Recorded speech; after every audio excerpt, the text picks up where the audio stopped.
ধন্যবাদ। আসসালামু আলাইকুম। দেখুন, বিএনপি তো সবসময় বলে আসছে এবং গত ১৬ বছরের যে ফ্যাসিবাদ বিরোধী আন্দোলন ছিল তার মূল উদ্দেশ্য ছিল কি? এমন একটা বাংলাদেশ গড়ে তোলা যেখানে মেধার মূল্যায়ন হবে, যেখানে বৈষম্য থাকবে না। সেই বৈষম্যহীন বাংলাদেশ তো শুধু প্রাইভেট সেক্টরে না, পাবলিক সেক্টরেও আমাদের রূপান্তর করতে হবে।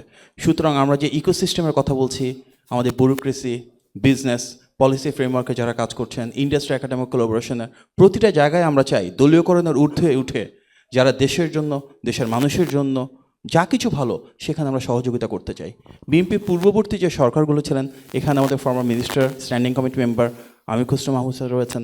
প্রত্যেকটা ক্ষেত্রে কিন্তু বিএনপি চেষ্টা করেছে দলীয়করণের ঊর্ধ্বে উঠে দেশের জন্য, দেশের মানুষের জন্য কাজ করতে। কিছু সীমাবদ্ধতা ছিল, তবে গণ অভ্যুত্থান পরবর্তী বাংলাদেশে অবশ্যই বৈষম্য যেন না হয় এমন বাংলাদেশ প্রতিষ্ঠা করার জন্য, এমন ব্যুরোক্রেসি তৈরি করার জন্য, এমন পাবলিক সেক্টর রিফর্মের জন্য আমরা কাজ করে যাচ্ছি।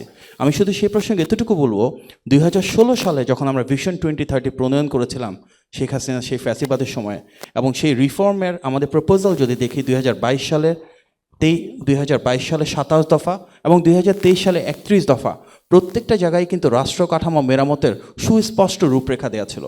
এই রাষ্ট্র কাঠামো মেরামতের মূল উদ্দেশ্যই একটি জবাবদিহিমূলক স্বচ্ছ রাষ্ট্র ব্যবস্থা গড়ে তোলা, যেখানে স্টেটের প্রত্যেকটা অর্গানের ভিতর জুডিশিয়ারি, আমাদের এক্সিকিউটিভ, লেজিসলেচার, এক একটার সাথে একটার যে সম্পর্ক, সেখানে অ্যাকাউন্টেবিলিটি তৈরি হয়। এমন একটা ব্যবস্থা যেখানে যে কেউ চাইলে দলীয়করণ করতে পারে না। যার কারণেই কিন্তু আমরা আমাদের পাবলিক সার্ভিসকে, স্টেট অ্যাপারেটাসগুলোকে অ্যাকাউন্টেবল করবার জন্য বেশ কিছু রিফর্ম প্রপোজাল দিয়েছিলাম। কনস্টিটিউশনের ক্ষেত্রে যদি আমরা দেখি, পার্লামেন্টকে যদি যুগোপযোগী করার জন্য, আরও কার্যকর করার জন্য আর্টিকেল 70 থেকে শুরু করে প্রত্যেকটা ক্ষেত্রেই মূল উদ্দেশ্য এমন একটা রাষ্ট্র ব্যবস্থা গড়ে তোলা যেখানে আর স্বেচ্ছাচারিতা গড়ে না ওঠে। সুতরাং গণ অভ্যুত্থানের আকাঙ্ক্ষা, গত 16 বছরের ফ্যাসিবাদ বিরোধী যে অবস্থান, সেটা আকাঙ্ক্ষা ছিল সে বাংলাদেশ যেখানে রাজনীতিবিদ হোক, আমাদের যারা সরকারি কর্মজীবী রয়েছেন ওনারা হোক, এবং প্রাইভেট সেক্টর হোক, প্রতিটা ক্ষেত্রে আমরা দেশের স্বার্থ, দেশের সার্বভৌমত্বকে সবচেয়ে বেশি প্রাধান্য দিই। যার কারণে আমরা যে সবার আগে বাংলাদেশ স্লোগানটা বলছি, এটা তো সমাজের প্রতিটি স্তরে, রাষ্ট্রের প্রতিটি অঙ্গনে, সেই ক্ষেত্রে আমরা অবশ্যই মেধাভিত্তিক বাংলাদেশ গড়ে তুলতে চাই ইনশাআল্লাহ। ধন্যবাদ।